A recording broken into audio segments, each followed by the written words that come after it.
मी देखील हाडाचा शिवसैनिक आहे। संभाजी महाराज, शिवाजी महाराज हे माझं आराध्य दैवत आहे। या दैवतांचा अपमान आम्ही कधीच, या दैवतांचा अपमान कोण करणार त्यांना कुठली शिक्षा देण्यासाठी आम्ही पुढे असतो। तर आमच्याकडनं असं कधी होऊच शकत नाही आणि राज्यपालांचा कुठलाही अपमान झालेला नाहीये। जो शब्द वापरला गेलाय याचं मराठीत काय शब्द आहे त्याचा तो त्यांनी मला सांगावा, मग ती त्याच्यावरती विचार करेल काय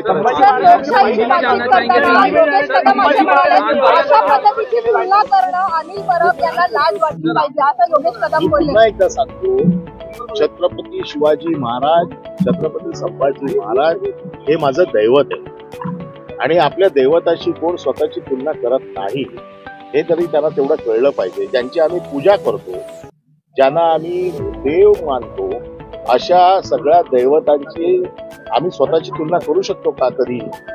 आणि मी स्वतःची तुलना केलेलीच नाही। मी फक्त एवढंच म्हटलंय, महाराजांचा धर्म बदलण्यासाठी छळ झाला, माझा पक्ष बदलण्यासाठी झाला, याच्या तुलना कुठे होते? या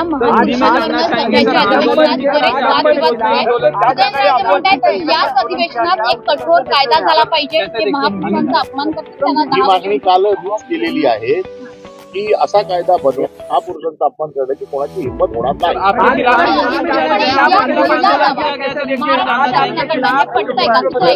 आणि सोलापूरकर यांना वाचवण्यासाठी हे पुढे आणलेलं षडयंत्र आहे।